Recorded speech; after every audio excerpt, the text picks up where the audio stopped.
kwa mara nyingine, karibu ndani ya Dunda Dunda viwanjani hapa ndani ya Airmobi TV. Mimi naitwa Nahodha JM Musango, na siku ya leo sitakuwa peke yangu. Kama kawaida nitakuwa na mchanganuzi mwenzangu hapa ambaye ni mchanganuzi wa spoti. Pengine tuanze tukuweza kujitambulisha majina. Naitwa Julius. Mimi ni tuseme ni fan wa Manchester United. Na pia wewe ni mchanganuzi. Kweli. Bila shaka mtazamaji, kwa hivyo usiende mbali kwa sababu siku ya leo tutazungumzia mambo mengi ya kispoti, ikiwemo timu ya Tottenham Hotspur ikiweza kupata ushindi wa magoli 4-1 dhidi ya timu ya Wycombe.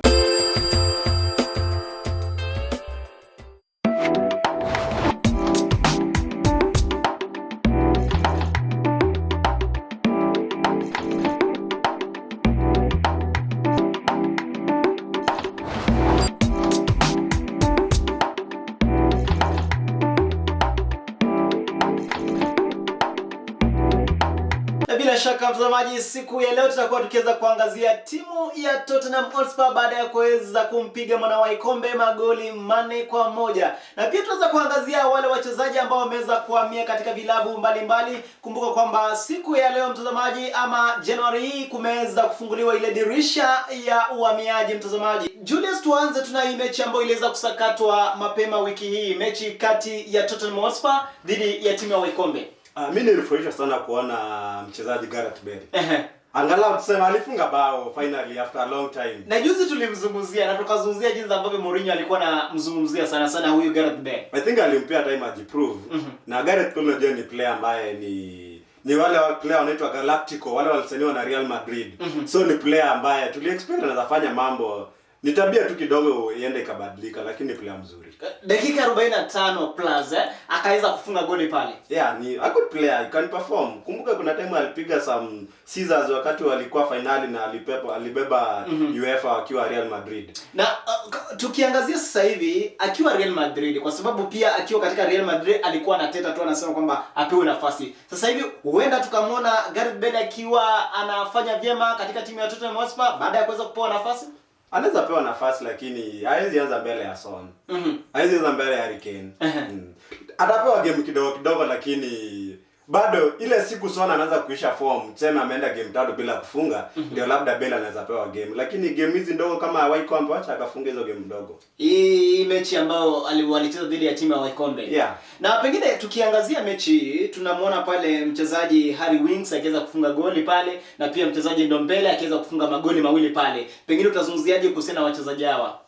Harry Winks ni player mzuri, lakini pia yeye hajapata game time. Sababu hapo midfield naona kuna Sissoko kila siku ako game, tuko na kina Ndombele ako game, tuko na La Celso ako game. Sawa, ni midfielder wazuri. Uwezi aka Harry Winks at the cost of the other midfielders na wako on form. Lakini ninakwambia games kama hizi ndogo kama Wycombe ni player mzuri, wakianza game kama hizo wapate confidence. Sasa hivi timu ya Tottenham Hotspur baada ya kuweza kupata ushindi huu wameweza kujikatia tiketi ya kuingia katika awamu ya 5 katika kombe hili la FA. Pengine huenda wakaweza kusonga zaidi. Walipewa Everton. Si game rahisi. Si rahisi hapo. Si rahisi. Ancelotti na Mourinho. Unajua uzuri ukiangalia player kama Mourinho. Mourinho watu ukiangalia yeye ni cup winner. Ligi inakuwa ngumu kwake kidogo. Of course ameshinda 1 2 3 leagues, but ligi kwa ngumu, lakini kwa cups is a cup winner. Hizo ndogo. Hata Champions League ikuwe ndogo, kama amequalify for that cup is a threat kwa hiyo cup. Bila shaka mtazamaji, kama ukuweza kutazama mechi kati ya timu ya Tottenham Hotspur dhidi ya timu ya Wycombe, hebu tazama. Na sasa tuangazie mechi. Ndombele ameweza kufunga magoli mawili pale. Na ukimwangalia huyu mchezaji Ndombele wa timu ya Tottenham Hotspur, pengine utamweka katika kiwango gani? Ndombele shida niwa wanacheza na Pogba country moja. Lakini ingekuwa hapo country nyingine, angekuwa player mzuri zaidi. Tungemwangalia hata ni player labda Real Madrid, timu ambayo inachukuanga the good players from every club, ingemkujia. Ndombele ni ako class ya Pogba. Nafikiri ako class ya Pogba. Lakini hajaonekana katika mechi mbalimbali ambazo Tottenham Hotspur wameweza kucheza pale. Hajafunga goli, lakini sasa hivi katika kombe hili la FA ameweza kupata magoli mawili. Pengine unadhani kwamba hii ndio ama hili ndilo kombe lake, kombe la FA, lakini kwa Premier League yaonekana? Sidhani vile. Ukiangalia akiwa Premier League upewa role ya ni number 8. Number 8 ni mtu ambaye anasaidia creative midfielder, anasaidia defensive midfielder. So kwa hii game ya jana hii ya Wycombe alicheza, alipewa number 10. So ni ile chance ni kama Bruno number 10. Ni game yake ya kufunga. Hata ukiangalia timu kama Manchester, Bruno ni number 10, Pogba ni number 8. Pogba anafunga game bao moja. Anafunga leo, kesho anaruka, anaweza kuwa man of the match leo lakini hajafunga na haja assist. So Ndombele ni that kind of player. He's a very good number 8. Tumzungumzie Jose Mourinho na sasa hivi jinsi ambavyo mali ametoa Tottenham Hotspur, mali ambapo aliweza kuipata wakati wa Pochettino pale. Tutasema kwamba Tottenham Hotspur sasa hivi wanazidi kung'ara na huenda tukaweza kuwaona na kuweza kuingia katika kile kiwango cha kina Liverpool, Manchester City. Sidhani vile kwa sasa hata nikwambia tu kweli, atuogopi Liverpool, atuogopi Tottenham. Vile tulikuwa tunaogopa Tottenham ikiwa na Pochettino. Nyinyi kama Manchester United, EPL tu sisi kama mafans wa the opponents wa Arsenal atuwaogopi. Lakini ile kitu nasema ni kuwa ikiwa ni kikombe Mourinho amequalify, hiyo ni kikombe yake mpaka siku anatolewa. Kama sasa unamwona bado ready, asha qualify for the finals ya Carling Cup. Anapatana na Pep Guardiola. Pep Guardiola najua huyo ni threat kwake. Threat kabisa. Kwa kikombe hata historia ukiangalia, historia kubeba vikombe, akifika finali yeye ubeba. Hata the last time alikuwa final ilikuwa Manchester United Europa, alibeba. So kwa qualify vikombe ni coach mzuri, atabeba. Hiyo na expect. Kwa hiyo unamaanisha kwamba Jose Mourinho ni tisho, hususan wakati ambapo anashindania kombe pale. Yeah. Kwa kama ni kombe kushindania ni coach ambaye never gives up. Bila shaka mtazamaji, baada ya mechi hiyo kocha Jose Mourinho aliweza kuzungumzia ushindi wa magoli 4-1 dhidi ya timu ya Wycombe. You know, I told the players a tough time, even with 1-1 and possibly with 1-0 behind if Bale doesn't score that goal. I told the players a tough time. I couldn't be critical of them, not of their attitude, not of the way they were playing. We were fine. Since minute 1, the team was really fine. And first 10 minutes we had chances, corners, hit the post. The performance was serious stuff. People played serious, like we did at Marine. But of course this is a complete different level, much higher. But the same kind of positive attitude from the boys. Then in the second half, the changes I think was more about fresh people, and I still stayed with Steven Bergwijn in case we go to extra time to play a less push. So we had good ammunition on the bench to try to kill the game, which we did. I'm very happy with this performance. Forgetting the goal, I'm very happy with this performance. Great dynamic. He covered a huge area of the pitch, playing always positive, looking always for a vertical pass and never to a lateral pass. The goal is just what we needed, but I am very, very happy with Wings' performance. Now, tukiangazia mazungumzo yake Jose Mourinho, umemsikia pengine katika kombe hili la FA huenda akaweza kusonga hadi katika zile ambazo tunaziita semi finali. Ukiweka kwa elite coaches, kuna sasa so far tunaweza sema kuna elite coach kama Ancelotti, kama Jose Mourinho. Wote ni elite coaches. Wanapatana kwa the next round ya FA Cup. Everton versus Tottenham. So ni game ngumu. Ile tunasema ni Mourinho achiliani kikombe. Lakini these are two elite coaches. Atangangana. Lazima wasukumane wote wawili. So si game rahisi, lakini mimi ningesema Mourinho atabeba hiyo. Bila shaka mtazamaji, shukrani kwa kuzidi kutazama AMOB TV dunda viwanjani ukiwa nami na Odaje Musango na mwenzangu Julius Omeka. Bila shaka tukirudi tukiweza kuangazia mechi ambazo zinasakatwa siku ya leo ama usiku wa leo katika ligi kuu nchini Uingereza.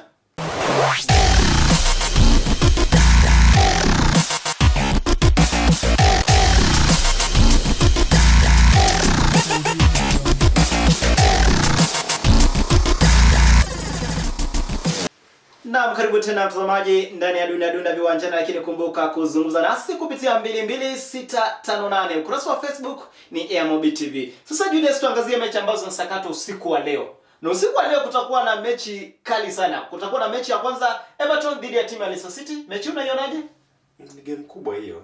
Ni game kubwa, lakini nafikiri Leicester sasa wanafikiria kubeba kikombe. Ni timu ambayo previously 2015 ilibeba. So nafikiri ni timu ambayo pia leo iko na opportunity, inaona kuwa huku mbele kuna mazuri. Hakuna timu iko sawa. So it's the chance ya kuingia number 1.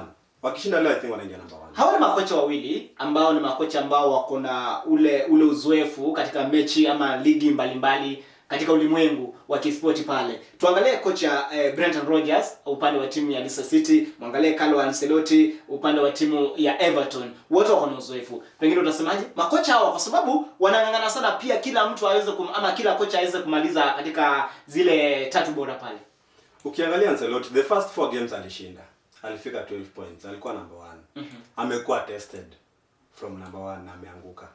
So nafikiri Brendan Rodgers ametestiwa na kushikilia namba 1 na bado hajatoka. Mara ya kwanza alikuwa anashikilia nafasi ya pili ya 3, nafasi ya pili ya 3 na bado amerudi tena pale. Yes. So nafikiri ni kocha ambaye ako na strategy. Na strategy yake naona kama itawaki vizuri. Kwa hiyo siku ya leo kwa faida ya mwekezaji, Everton anashinda. Magoli mangapi? 2-1.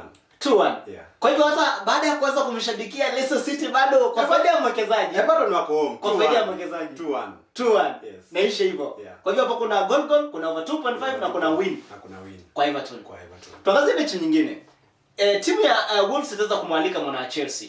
Mechi draw. Yeah. Unajua nani ameenda Lampard? Lampard ameenda? Na huyu coach mgeni Tuchel hatakuwa. Hatakuwepo. Atakuwa tu kwa stands kama fan, kama mimi tu. Kwa hivyo assistant atakuwa pale na pia unajua pia kuna wale ambao hawajui kazi ya kocha ni gani. Yes. Kwa hivyo huenda wakaweza kumaliza draw ya ngapi? Labda 0-0 1-1 but draw. Tuseme tu itakuwa draw. Wolves watashinda mechi ya leo? Wolves unajua wana ile their best striker Raul Jimenez hapo ni injury. So makalio ya kufunga vile sidhani kama yako sawa. They have been struggling kufunga mabao. Kuna this kijana anaitwa Pedro Neto anafunga 1 2 3, Pondes anafunga 1 2 3 but wata struggle kufunga sana. Tuseme tu game itaenda draw. Itaenda draw. Goal ya 1-1 ama 0-0. Sijui kama kuna goal lakini game itakuwa draw. Bila shaka tuangazie mechi nyingine. Manchester United timu yako dhidi ya timu ya Sheffield United. Man U wako nyumbani. Yes. Sheffield United katika mechi 19 ambazo wameweza kucheza wameweza kupata ushindi mara 2. Yes. Na hizo zingine wamepigwa na kupata sare moja. Pengine huenda mkavuna ushindi mkubwa siku ya leo. Mimi waambia watu wa Arsenal kuwa Manchester United struggles against small teams. That's why wanatupiga. So Sheffield pia ni small team. The last time tulipata nao tutoka 3-2. Struggle. Mulingangana. Yes. So hii game pia tuna expect another struggle. Na ujue pia our best striker hatakuwa Rashford. Ako ni injury kidogo tu lakini labda atacheza weekend. Lakini nafikiri it's a game ya struggle but a win for Man U. Pengine magoli mangapi hivi? 2-1. 2-1. Na pia ningependa kuambia mtazamaji pia unaweza ekezea huyu mchezaji Paul Pogba kuweza kufunga goli. Sidhani. Sidhani. Hii ni game ya ma-defenders. Hii ni game utapata pale mtu kama huyu ambao mlitoa Leicester City. Yes. Anafunga goli pale. Maguire ama own goal. Hii ni game ya ma-defenders. Kufunga mkienda. Yes. Bila shaka mtazamaji, tuangazie mechi nyingine ambazo Burnley wataweza kumwalika mwana Aston Villa. Mechi Aston Villa wako sawa. Aston Villa wako sawa lakini ukiangalia kiwango chao kidogo kimeanza kushuka lakini nafikiri watashinda juu wanafikiri awania pressure alafu unajua wanaona Liverpool iko hapo mbele walipiga Liverpool zile mabao 7 so Liverpool iko karibu na hao wanaweza taka kufikia Liverpool vile so naona kama Aston Villa watashinda hiyo game. Kwa faida ya mwekezaji aikilie ngapi hapa? Aston Villa win.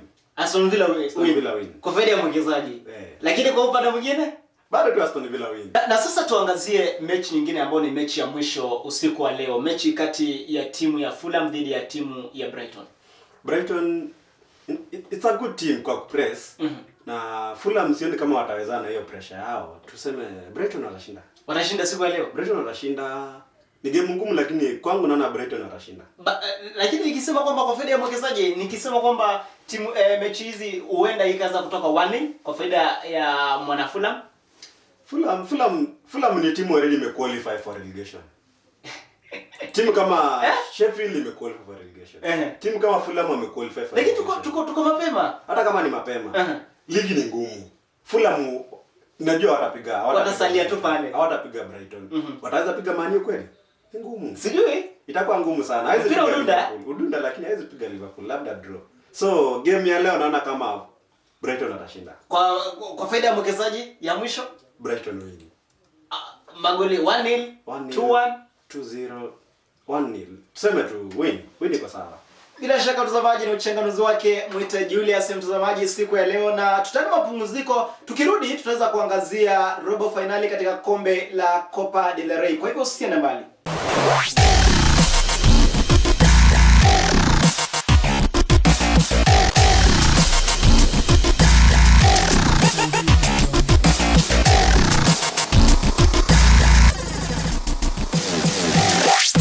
Karibu tena mtazamaji, lakini zidi kuzungumza nasi kupitia 22658. Kumbuka ukurasa wetu wa Facebook ni Airmobi TV. Tuangazie mechi ambazo tutapigwa siku ya leo, mechi ambazo ni robo finali katika kombe hili la Copa del Rey.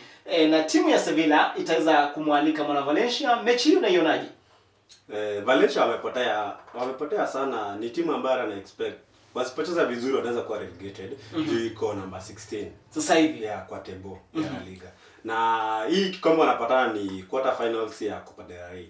Na Sevilla unajua La Liga imewaacha. Of course wako part of the competition, wako number 3, number 2, but nafikiri Copa del Rey is an easy game for them kupiga Valencia ndio wa qualify for the next level.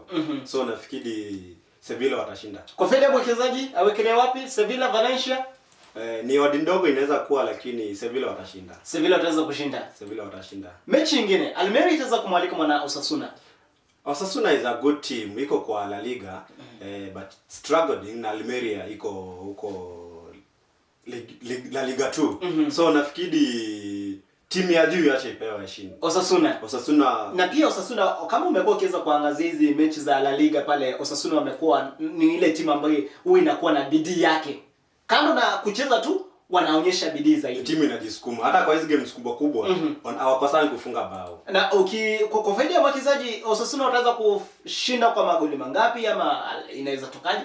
Hii ni unajua hata Almeria ni timu ndogo. Qualify kufika robo final si timu ndogo. So over 2.5 iko sawa. Itaingiana pale. Na iko na odd mzuri.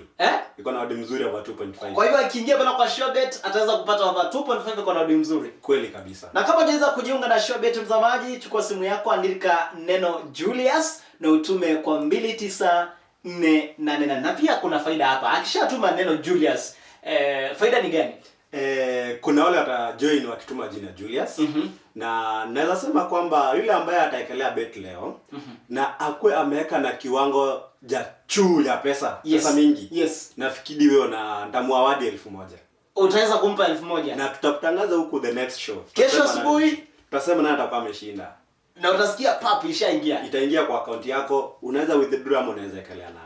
Tuangazie robo finali nyingine hapa, na hii robo finali ni kati ya Rayo Vallecano dhidi ya timu ya Barcelona. Pengine mechi hii Barcelona huenda wakaweza kupata ushindi?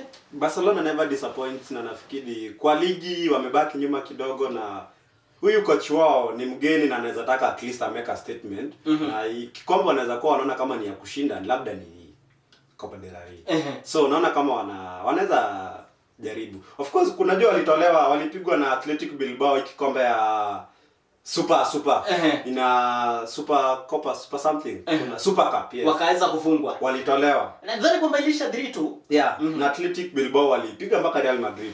So nafikiri Barcelona wanaweza amua kusema walipishe. Wacha tukue serious kwa hii kikombe. Kwa faida ya mwekezaji akilianga Barcelona win over 2.5 itaingiana.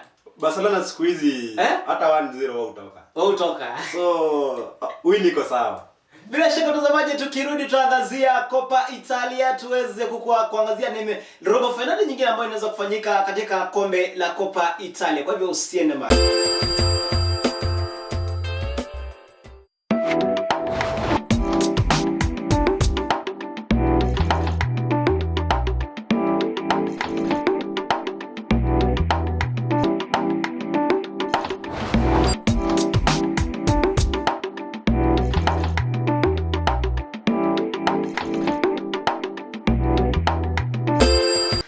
Karibu tena mtazamaji. Julius, tuanzie na hii mechi ambayo inasakatwa siku ya Alhamisi, na ni mechi kati ya mwana Napoli dhidi ya Spezia, na ni robo finali katika kombe la Copa Italia. Ukiangazia mechi huenda ikatokaje? Napoli ni timu inatafuta kikombe. Tuseme hii inaweza kuwa kikombe wanajaribu angalau wapiganie waone kama wanaweza toka na kitu. So naona kama Napoli watashinda. Napoli wataweza kushinda kwa magoli mangapi?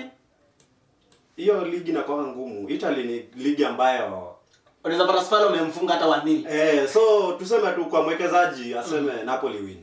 Lakini siku ya leo kutakuwa na mechi zingine ambazo ni mbili. Yes. Na Atalanta itacheza dhidi ya timu ya Lazio. Na pengine hii ni Coppa Italia katika robo finali. Pengine mechi ni game ngumu Atalanta Lazio, but ukiangalia kwa vikombe nadhani Atalanta is a new team na inajaribu kushikilia vikombe. Hata ukiangalia time walicheza Champions League, ni timu ambayo walifika hadi semi-finals. So nafikiri Atalanta hata kama Lazio ni ngumu ndio, but Atalanta iko home advantage. Ni timu ambayo imecheza a cup title na ikapigania. Nafikiri hata pia wanaweza jaribu kupiga Lazio. Kwa hivyo kwa faida ya mchezaji Atalanta Lazio goal 1-1 ama 2-1 goal tu. Hata inaweza ishia hata 2-2. Hata 2-2 iko sawa. Tuangazie mechi nyingine. Juventus dhidi ya timu ya Spal. Naam. Cristiano nafikiri amerudi. So Cristiano ana show up kwa cup goals. Lazima aweze kudhihirisha kwamba yeye ni mchezaji bora. Hata ningetaka kusema Cristiano to score. It's an easy win. Siku ya leo Cristiano to score ni rahisi. Hata kama ni goli moja. Hata kama ni goli moja Cristiano to score ama Juventus to win. Kwa hiyo mwekezaji akiangalia wapi? Cristiano to score. Kuna option kama hiyo iko. Na ama aweza kuweka Juventus kwa zaidi ya magoli mawili. Yataingiana over 2.5. Over 2.5 iko very likely kuingia. Itaingia. Yes.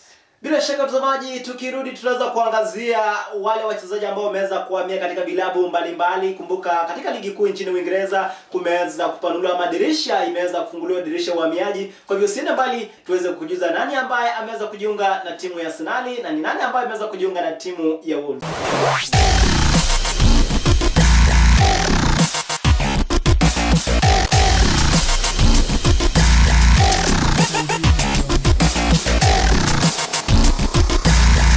Na msamaji karibu tena. Na sasa tuweze kuangazia uhamisho ama dirisha la uhamisho katika bara Ulaya limeweza kufunguliwa.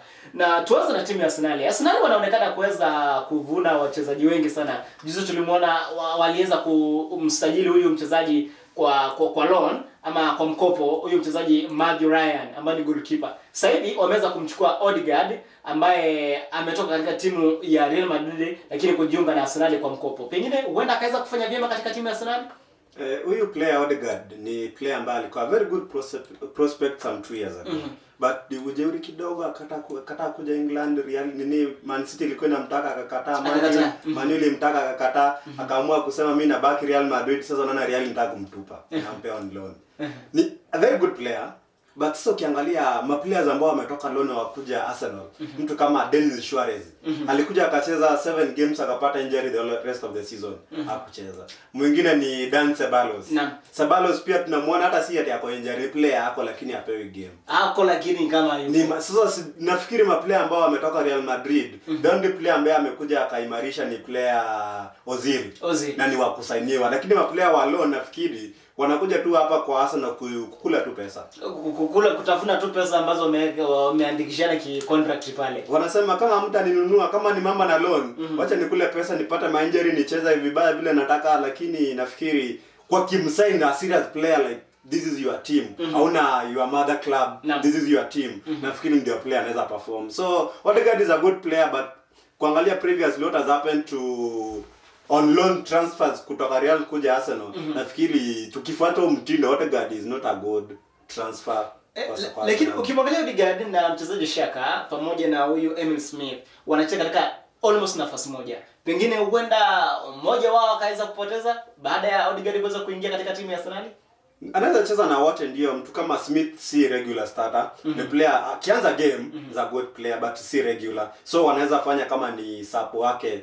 Kama Odegaard ameanza number 10, next game tuseme Odegaard aanze number 8 kidogo. Hapo aki-alternate pale. Yeah, Xhaka anaweza pumzika kidogo kwa game ndogo. So Odegaard ni player ambaye anacheza the two positions, number 8 ama number 10. So it's a good addition kwa Arsenal for squad depth. Tuangazie mchezaji mwingine ambaye ameweza kutoka timu ya Real Sociedad na kuweza kujiunga na wana Wolves. Huyu mchezaji kwa jina William Jose. Pengine Wolves wamekuwa wakiweza kuyumba katika ligi kuu nchini Uingereza. Huenda wakaweza kuanza kutuletea matokeo mazuri baada ya kuweza kumsajili huyu William Jose. Nafikiri anaweza saidia vile, lakini William Jose ni player ambaye sijui mbona Real Sociedad haimtumii. If he was a good player angekuwa anakuja on loan. Ni player anaonyesha ako na umairifu fulani wa kucheza football. Juu ni player ambaye kuna time pia alifanywa kama ni kitu inaitwa emergency signing kuja Barcelona. Na bado hata nafikiri alicheza like 2 games hakufanya vizuri. Nafikiri wakati hao watu wa agents wanatumwa yeye hucheza vizuri. But sijui kwa nini lazima apelekwe kwa loans. Anafaa kuwa ni regular starter, afanye ama kama mnamchukua mnunue like tunataka kununuliwa. So sijui kama anaweza saidia vile, but wacha tu apewe game tuone vile atacheza. Pale atakuwa akiweza kuchukua nafasi yake huyo mchezaji kwa jina Jimenez pale. Huenda akaweza kuichukua kwa sababu sasa hivi tunajua Jimenez akona ile injury pale. Huenda akachukua nafasi yake kikamilifu. Sio vile juu hata ile squad bado iko. Of course Wolves wana struggle kufunga mabao, lakini kuna vijana wadogo wanajitokeza. Kuna jamaa anaitwa Pondes. Pondes is a good player. Amekuwa akijituma vile. Kuna pia kijana maarufu huyu Mportugiza anaitwa Pedro Neto. Ni player ambaye anajituma, but nafikiri Pedro Neto alichukua namba ya huyu ambaye alienda Liverpool. Lakini ni player ambaye anajaribu kusukuma kufunga mabao. So ni player ambao watasukuma. There is also another striker anaitwa Silva, something Fabio, kama so ni player wazuri. Jose anakuja tu ku squad depth kwanza kuongezea tu. Tuseme ni dakika ya 90 tunataka ku waste time na tunataka striker wa ku replace one man kwa mbele, anaweka sukume vile, but si player ambaye ni replacement wa Jimenez. Jimenez is a good player, ni player irreplaceable. Injury tu ndio is irreplaceable. Bado kuleta mtu hapa anashikilia tu, si ni player na replace. Tuangazie mchezaji wa mwisho, Manchester United. Wameweza kumsajili huyo Amad Diallo kutoka timu ya Atalanta na wameweza kumsajili kwa pauni milioni 35. Pengine Diallo huenda kazidi kusaidia timu ya Man United kuendelea kuongoza ligi. Ni great prospect, lakini sijaona African player kisha in Manchester United. Hujaona? Is a great prospect. Tuna expect at least anaweza shikilia ni winger namba 7. Ni winger namba 7 akijituma ataperform vizuri. But sijaona African player akiperform kwa shati ya Manchester United. So ni kama Wilfred Zaha. He's a good player. He was in Manchester United. Lakini akiwa Man U hakufanya kitu. Labda Eric Bailly pia unaona is a good player. Akipewa game moja is a good player. Lakini kuna ile culture kuwa African players hawezi perform. So unapata kama injury inamuandama. Maybe you is an African player. Tusalie hapo kwa African player. Kuna mchezaji kutoka hapa nchini Kenya. Anaitwa Henry Ochieng. Amejiunga na wana Watford. Na nimekuwa nikiangalia katika mitandao ya kijamii picha zake zinasambaa kila mahali. Lakini nikiangalia story yake ni mtu wa ugaibuni pale. Pengine Henry Ochieng kujiunga na Watford ni signing mzuri, ni player of course. Sijui kama atachezea Kenya sababu ni mzaliwa wa England. So sijui kama anaweza chezea Kenya vile, but sisi kama wa Kenya tungekuwa na that pride kama anaweza enda huko apate game. Sisi kama ma fans kutoka Kenya tumshabikie. So ni signing mzuri kwa Watford. Is a very good midfielder, ni midfielder mzuri sana. Na amechezea timu ya Cork City katika ligi kuu nchini Ireland. Ametoka Cork City, was a regular starter. So what to expect Watford atakuwa regular starter pia huko, at least asukume game pia. Atakuwa star wetu kama Victor Wanyama. Na bila shaka tunasema kwamba kila heri Henry Ochieng ambaye umejiunga na timu ya Watford. Na tunasema kwamba shukrani sana mtazamaji kwa kuzidi kutazama Airmob TV na umekuwa nasi ndani ya Dunda Viwanjani. Ukiwa na mimi na JM Musangana, nimekuwa na mwenzangu Julius Omeka. Hadi siku nyingine, kwa heri.